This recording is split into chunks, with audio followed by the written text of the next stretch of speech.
Saudara-saudara sekalian, salah satu kekurangan manusia adalah kesombongan. Tahun 1912, kapal Titanic yang telah dirancang semewah mungkin, sehebat mungkin, dan senyaman mungkin, dan direncanakan kapal ini tidak akan tenggelam, tapi akhirnya tenggelam. Oleh karena pemiliknya mengatakan bahwa tidak mungkin kapal ini tenggelam, tapi akhirnya tenggelam. Saudara sekalian, kesombongan akan menghancurkan manusia. Dalam Yesaya 14 ayat 12 sampai dengan 14 mengatakan bagaimana asal mula Lucifer sebagai awal pembuat dosa dan kesombongan. Lucifer yang membuat kesombongan masuk ke dalam hati Adam dan Hawa, masuk ke dalam hati Kain, masuk kepada tokoh-tokoh Alkitab dalam Perjanjian Lama, dan juga masuk kesombongan kepada orang-orang Farisi di Perjanjian Baru. Banyak contoh-contoh dalam Alkitab mengenai manusia hancur karena kesombongan. Tapi saya sedikit saja membahas, yaitu mengenai Simson yang hancur karena kesombongan. Kekuatan jasmani yang diberikan oleh Tuhan telah disalahgunakan oleh Simson. Akhirnya Simson dipenjarakan, matanya dicungkil, dan dia mati. Walaupun akhirnya Tuhan mengampuni dia.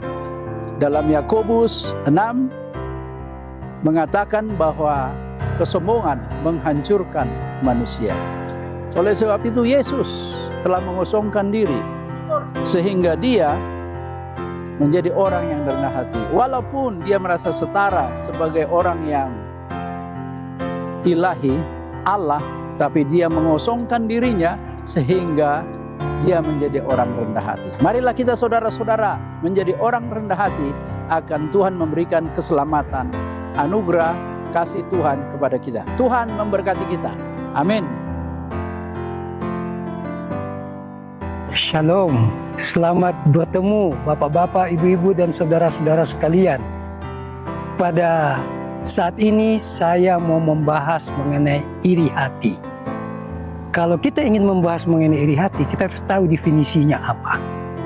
Iri hati itu bisa saya buat secara kesimpulan sederhana saja, kalimat sederhana, bahwa orang yang iri hati itu senang melihat orang susah, susah melihat orang senang. Jadi ini adalah suatu sifat yang tidak baik. Dan oleh karena itu, ini bisa dikatakan merupakan monster bagi orang-orang yang suka iri hati.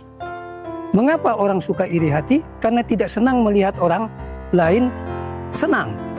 Ya. Tetapi saudara-saudara sekalian dan bapak-bapak ibu sekalian, bahwa itu akan mempengaruhi kita punya hubungan dengan Tuhan kita. Karena kalau kita iri hati berarti kita membenci. Dan karena kita membenci, kita punya hubungan dengan Tuhan, itu tidak baik. Yang kedua adalah bahwa kita tidak mempunyai hubungan yang baik dengan sesama kita manusia. Ya. Jadi kalau kita membenci teman kita sama manusia, berarti kita nggak mau bisa bersosialisasi dengan mereka. Dan yang ketiga adalah itu merusak hubungan dengan diri kita sendiri. Karena kita nggak senang berada di tengah-tengah orang yang sukses. Nah, sekarang bagaimana mengatasinya?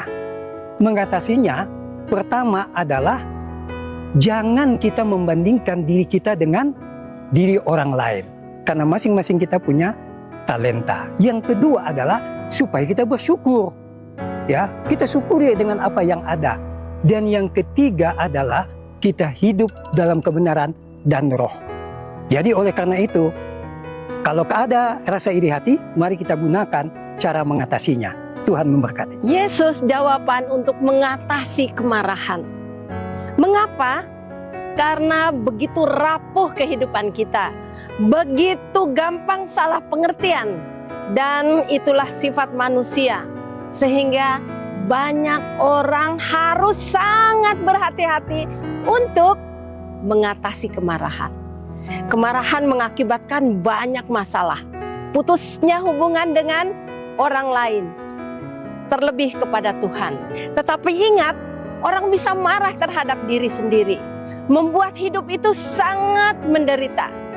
Tapi ingat, ada jawaban untuk mengatasi kemarahan. Datanglah kepada Yesus. Yesus jawaban untuk kemarahan. Dia akan memberikan kita kedamaian. Dia akan memberikan kita sukacita. Karena apa? Dia telah mengalahkan kemarahan orang-orang yang menantang dia. Dia tetap tenang. Yesus mempunyai pengalaman, dia dapat dihina, disiksa, ditampar, diludahi tanpa membalasnya. Anda bisa juga mengatasi kemarahan. Pergilah kepada Yesus. Dia adalah jawaban untuk kemarahan kita. Dia akan memberikan kemenangan di dalam kehidupan kita. Datanglah kepada Yesus. He is the answer of our anger. God bless you. Selamat pagi bagi kita semua. Bagian yang diberikan kepada saya adalah judulnya ketamakan. Ketamakan itu adalah sejak dari awal sudah ada di dunia pada waktu setan jatuh ke dalam dunia ini. Dan ketamakan ini sedang merasuki banyak orang. Dan ini yang menjadi amaran daripada Tuhan Yesus. Di dalam Lukas 12 ayat 15 dikatakan, berjaga-jagalah dan waspadalah. Karena apa yang kita miliki itu bukanlah menjadi jaminan untuk kehidupan kita, tetapi adalah kuasa dari Yesus Kristus yang memberikan kepada kita untuk hidup, untuk kelanjutan dan lain sebagainya. Yesus mengatakan waspada, karena ketamakan ini bisa merusak segala kehidupan kita. Karena ketamakan itu adalah haus akan uang, haus akan status sosial, haus juga akan kekuasaan. Nah, itu sebabnya kita harus menguasai diri kita supaya kita jangan tamak. Itulah doa dan harapan kami. Tuhan memberkati. Amin. Saudaraku yang kekasih, bagaimana cara mengatasi nafsu birahi atau yang disebutkan hawa nafsu? Sebagaimana Kejadian 39 ayat 7 hingga ke 10, kalau kita lihat pengalaman hamba Tuhan Yusuf, dia tidak berbuat dosa terhadap Allah. Istri Potifar memandang Yusuf birahi. Dia katakan, marilah tidur dengan aku. Tetapi Yusuf menolak istri Potifar. Dia katakan, bagaimana mungkin aku melakukan kejahatan yang besar ini dan berbuat dosa terhadap Allah? Bagaimana cara Yusuf mengatasi nafsu birahi? Sekali lagi, hamba-hamba Tuhan tidak mau berbuat dosa terhadap istri Potifar dan berbuat dosa terhadap Tuhan. Keseluruhannya ialah bagaimana kita mengatasi hawa nafsu atau nafsu birahi. Hanya satu jawabannya. Yesus jawaban untuk mengatasi nafsu birahi. Untuk itu, saudaraku yang kekasih, marilah kita memiliki prinsip firman Tuhan atau Alkitab dan menjaga diri kita, moral kita tetap kudus di hadapan Tuhan. Tuhan memberkati. Jadi judul yang diberikan untuk saya bahas dalam Week of Prayer hari yang ke-7 adalah dengan judul Jesus is the answer for overcoming laziness, atau Yesus adalah jawaban untuk mengatasi kemalasan. Jadi salah satu pengkerdilan yang paling terkejam dalam hidup ini sebenarnya adalah membiarkan pikiran kita yang cemerlang menjadi budak oleh karena kemalasan.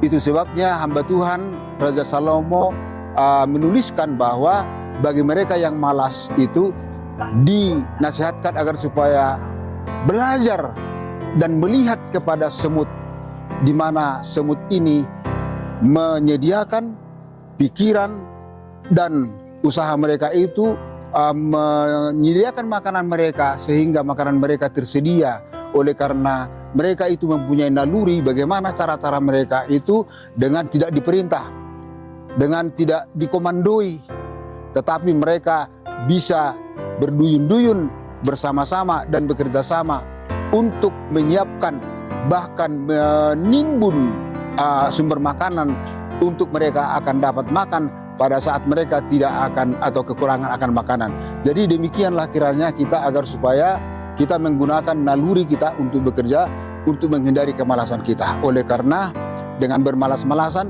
maka ide-ide kita yang cemerlang akan dengan sendirinya tidak berguna. Orang yang miskin pun sekalipun, kalau dia rajin maka dia akan bisa memperbaiki kehidupannya. Orang yang pintar sekalipun kalau dia malas maka tidak akan berguna ilmu yang didapatinya. Oleh sebab itu kesimpulannya adalah agar supaya kehidupan kita selalu diisi dengan kegiatan kita yang menghindarkan kemalasan yang selalu membebani kita dalam kehidupan kita. Kiranya Tuhan memberkati kita.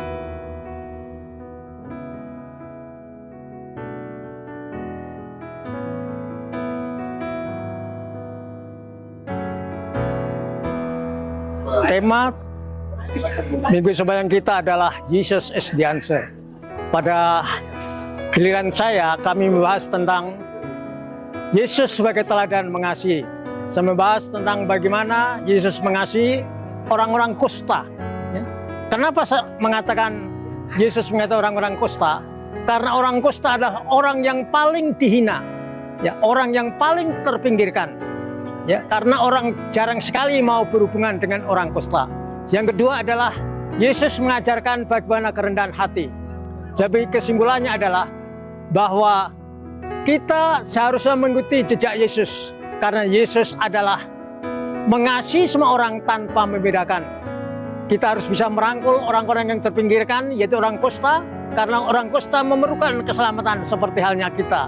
Kita harus belajar berdasarkan hati tanpa membedakan siapapun, karena orang yang membedakan hati adalah murid Yesus yang sebenarnya.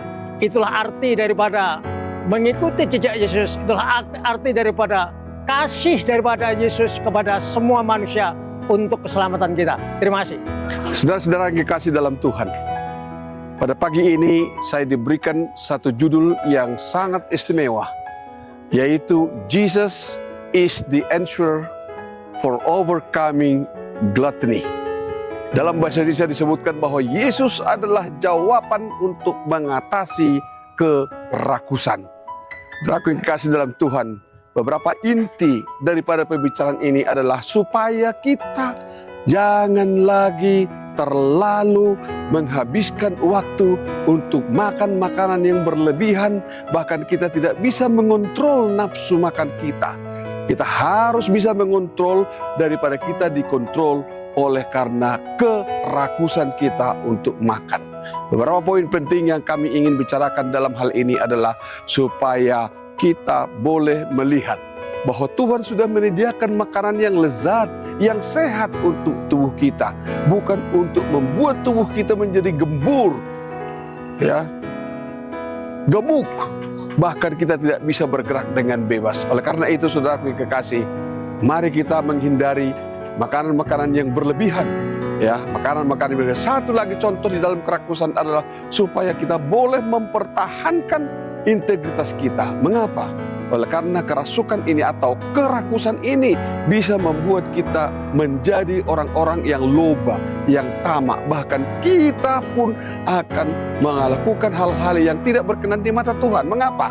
Oleh karena kita dikendalikan oleh nafsu kerakusan kita. Baik itu harta, baik itu jabatan, baik itu hal-hal lain yang membuat kita bisa terpengaruh sehingga hidup kita semakin terperosok dan kita melupakan Tuhan sebagai sumber daripada kehidupan itu.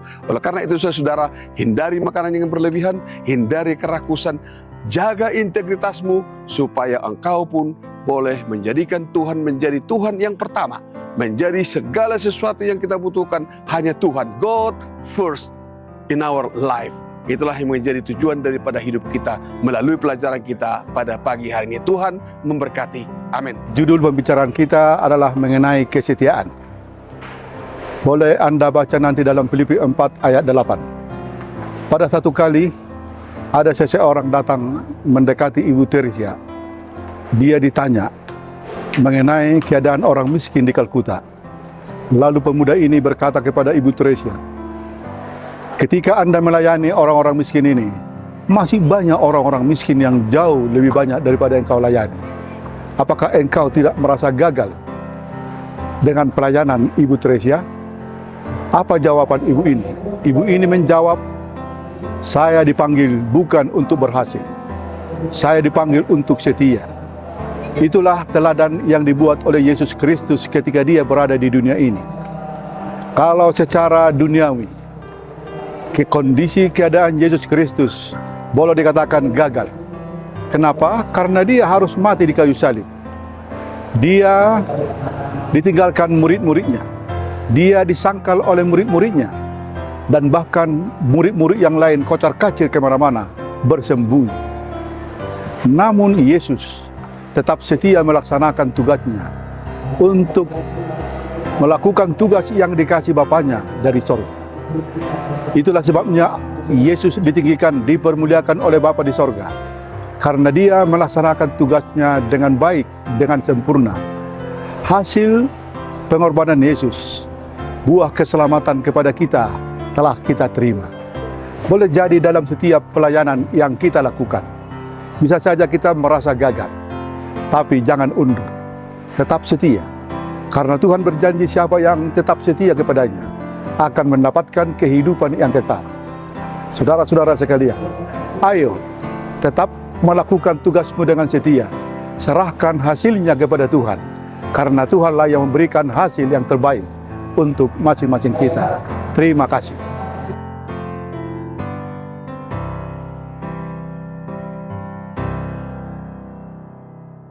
Judul khotbah saya pada saat ini adalah Yesus, jawaban untuk hidup suci.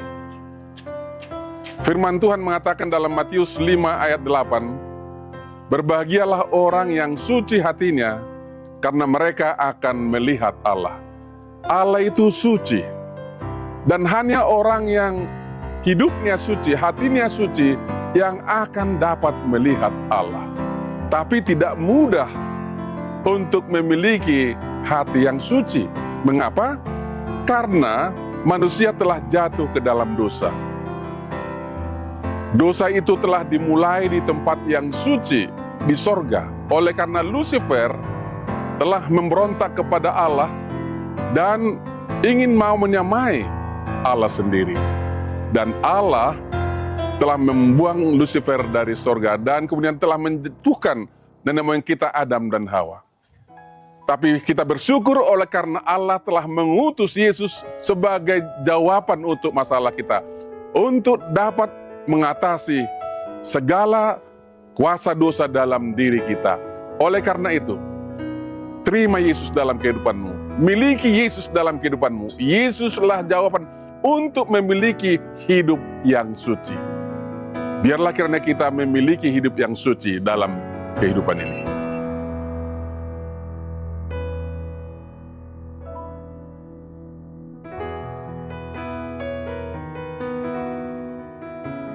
Salam sejahtera Bapak Ibu Saudara yang kasih dalam Tuhan.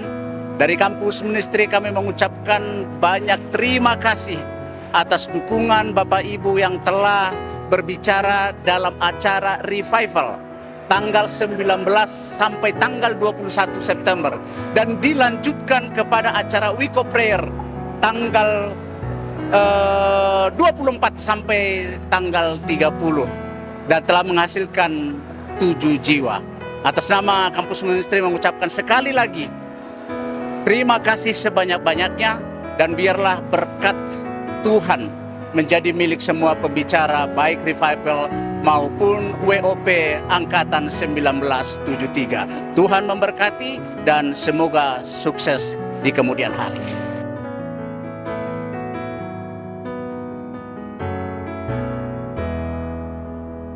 Pada hari Sabat ini, Universitas Advent Indonesia merasakan sukacita yang luar biasa oleh karena alumni UNAI Angkatan 73 datang ke kampus UNAI memberikan pelayanan rohani, memimpin minggu sembahyang sepanjang 1 minggu.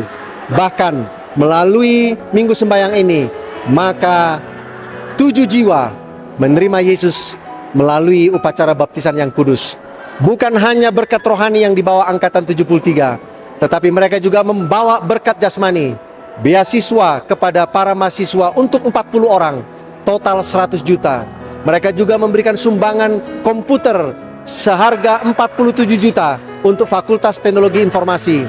Mereka juga memberikan bantuan alat-alat laboratorium seharga 52 juta untuk Fakultas Matematika dan Ilmu Pengetahuan Alam, serta 1 LCD untuk Fakultas Ekonomi seharga 8,5 juta, dan bantuan untuk membantu UNAI membuka sumber air baru di atas gunung sebesar 10 juta. Berkat Tuhan luar biasa, lembaga UNAI menyampaikan ucapan terima kasih yang setinggi-tingginya kepada Angkatan 73. Tuhan akan memberkati seluruh Angkatan 73 dimanapun saudara-saudara berada. Tuhan memberkati kita semuanya. Amin.